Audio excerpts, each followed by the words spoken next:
Assalamualaikum warahmatullahi wabarakatuh. Waalaikumsalam. Sahabat Amlam yang saya muliakan, larut malam, semakin dalam. Apa kabar semuanya? Istau manutot, tak kandani, enak. Believe me. Ini saya ada tamu malam hari ini ditemani pete Amlam yang baru dipanen dan kopi panas. Iki namanya sinten nih? Mas Rudi, ini Mas Karim, ini dari Gudo ya. Cukir, sami standar nggih. Jenengan Mas Dayat. nggih wonten napa niki Mas Karim? Niki ngeriki badhe sowan. Pertama silaturahmi, kedua badhe sharing mengenai rumah tangga, Gus. Nah, karena kita sudah berumah tangga yang dua ini, yang ini mau jalan rumah tangga bisa jadi pelajaran itu. Ya. Jadi ini pelajaran buat yang sudah berumah tangga dan bekal bagi yang akan atau belum berumah tangga. Gitu ya. Beres. Nah, mangke kula ngaturaken rencana kula Mas Rudi menjelaskan mengenai permasalahan rumah tangga ini. Apa masalahnya Mas Rudi? Pertama, Assalamualaikum warahmatullahi wabarakatuh. Assalamualaikum. Permasalahan rumah tangga saya dengan istri saya itu gimana nih ceritanya nih? Bingung. Intinya itu istri saya itu orang baik, ndak neko-neko manut. Tapi yang salah intip awal mula permasalahannya itu dari saya. Semuanya itu emang salah saya sendiri lah. Terlalu menggampangkan gitu. Terlalu meremehkan, nggak bakalan lah dia itu meninggalkan saya, itulah. Terlalu menggampangkan. Terus yang jadi garis besar permasalahannya itu sehingga timbul masalah ini tuh karena saya itu sering berbohong dengan istri saya gitu. Mungkin karena saya sering berbohong, lama kelamaan sering berbohong. Jadi istri saya mungkin sudah capek karena saya sering berbohong. Jadi dia itu pergi meninggalkan saya, pulang ke rumah orang tuanya gitu. Nah, Jadi sekarang pulang ke rumah orang tuanya. iya, Tanpa kejelasan. Nah, sebenarnya di lubuk hati yang paling dalam itu saya itu berbohong itu bukan buat yang aneh-aneh gitu loh, tapi buat rumah tangga kita. Soalnya kan saya kan bukan dari orang yang punya, dari orang yang sederhana dulu, Gus. Ya dibilang cukup ya nggak cukup, dibilang cukup ya emang nggak cukup gitu loh, Gus. Bukan gitu, dibilang cukup faktanya nggak cukup, dibilang nggak cukup ya dicukup-cukup ya. Sampai saya itu berbohong ke istri saya. Ya maksud saya berbohong ke istri saya itu biar niatnya itu biar istri saya itu nggak kepikiran, biar fokus jaga anak saya aja gitu loh. Biar saya aja yang mikir tuh. Jadi kalau apa-apa itu saya nggak pernah bilang. Saya pinjam uang ke sini, punya utang di sini banyak itu. Saya nggak pernah bilang gitu loh. Saya takutnya tuh nanti dia stres atau gimana. Jadi niat saya itu awalnya itu gitu. Terus jadi mungkin karena udah terlalu banyak kebohongan terus kebongkar dianya mungkin udah capek lah ngadepin saya, dikira saya bohong itu kenapa. Akhirnya dia pulang ke orang tuanya, terus sudah nggak mau sama saya lagi lah gitu. Ya saya sudah sama keluarga besar saya sudah minta maaf ke keluarga istri saya. Ya emang saya nggak pernah nyalain istri saya, keluarga saya juga semuanya nyalain saya semua, dan saya juga mengakui semuanya kalau saya emang salah. Tapi istri saya itu tetap kekeh dengan pendiriannya itu enggak mau gitu.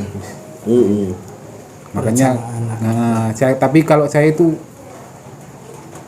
ayolah beri saya satu kesempatan lagi buat memperbaikin hubungan ini, sama saya juga akan insya Allah lah belajar berubah, tidak seperti yang dulu gitu. kan sekarang juga udah ada anak satu baru umur 1 tahun 3 bulan baru bisa manggil ayah kan. Kalau saya ditinggal kan gimana gitu Gus. Jadi saya nggak mau ditinggal. Nggak mau lah intinya nggak mau gitu loh. Sayang, masih sayang. Kalau ditanya sayang atau cinta nggih banget gitu loh. Masya Allah. Tapi kan makanya kan niatnya saya bohong itu kan bukan karena saya nggak, malah saya itu sayang banget sama dia, makanya saya nggak mau dia, aku kepikiran mikir ngoten lho Gus, kalau bahasa Jawa itu ngoten gitu loh. Biar saya aja yang mikir. Tapi mungkin saya terlalu banyak yang saya sembunyikan, terus semuanya kebongkar, jadi ya ginilah masalahnya gitu loh, Gus. Ya, bismillahirrahmanirrahim. Ini loh, kandan. Jadi yang pertama, lihatlah permasalahan itu dari Allah. Nggak ada sebuah permasalahan kecuali liyabluwakum ayyukum ahsanu amal, agar kita menjadi lebih dewasa, lebih menjadi matang. Terus yang kedua, minta maaf yang pertama itu tidak kepada manusia, tapi kepada Allah. Ini adalah kehendak Allah. Kalau enggak kehendak Allah juga tidak akan terjadi. Jadi sampai hingga daun jatuh gugur dari tangkainya adalah atas perintah Allah. Di jaluk sepuroi nang pangeran. Minta maafnya kepada Allah. Kadang laki-laki itu kalau jauh dari istri itu koyok yo di koyok yo itu bahasa Indonesianya seperti jalan di atas angin. Dia seperti bebas melakukan banyak hal sesuatu, tapi jika ditinggal dia akan sangat merasa kehilangan dan merasa tak berdaya. Wah, banyak. Jadi kadang-kadang kita lupa mensyukuri nikmat yang Allah berikan. Maka solusinya adalah satu, meminta maaf yang pertama adalah kepada Allah. Tidak hanya cukup dengan istighfar, ya istighfar harus minimal 1000 dalam satu hari. Astagfirullah, minta ampun sama Allah. Yang kedua, saya minta puasa 7 hari. Puasa minta ampun sama Allah agar Allah memberikan solusi. Puasa ini luar biasa, ibadah yang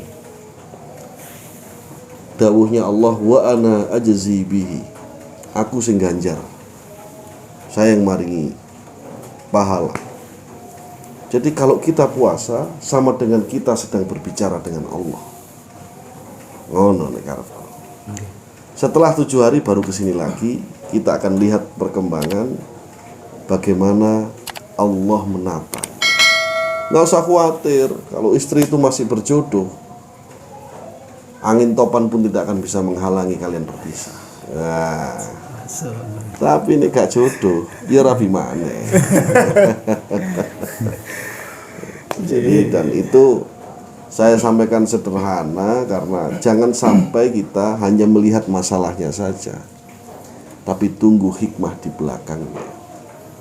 Jadi saya kira itu sahabat Amlam, hargailah istri Anda yang di rumah, istri yang beriman, yang sabar, yang tidak pernah menuntut sesuatu itu belum tentu belum tentu bisa memaafkan kesalahan kita yang berulang-ulang. Ada fase di mana dia akan sulit memaafkan kita. Jadi saya juga punya murid itu kalau dijauh dari istrinya tuh koyok yo Padahal kalau istrinya itu marah sedikit saja dia mewek, nangis. Apalagi kalau istrinya sakit, kalah mewek. Jadi itulah ruhani kita. Saya perjalanan hari ini tadi, sejak asar saya di WA, istri saya sakit, macam-macam keluhan. Saya bilang sabar, doa, percaya sama Allah. Mungkin tidak saya tunjukkan ke teman-teman perjalanan saya hari ini, tapi saya titipkan istri kita kepada Allah. Nek jodoh gak bakal bisa. Jadi gak usah kesusu. Nek kesusu iku ngejar opo, nek alon-alon ngenteni opo. Maka puasa itu cara kita berkomunikasi terbaik kepada Allah. Jadi banyak juga yang mengalami sebelum 7 hari sudah selesai masalahnya. Kenapa? Karena kita sedang berdua dengan Allah. Saya pun juga begitu. Kalau sedang terdesak itu ya matur sama Allah. Jadi saya hanya wasilah, bagian dari wasilah menyampaikan apa yang saya pahami dari apa yang Allah berikan. Itu sahabat Amlam, penting tetap menjaga husnudzon kita di hadapan Allah. Wis to tak kandani. Manuto. Enak-enak. Aku lu matas mau. Assalamualaikum warahmatullahi wabarakatuh.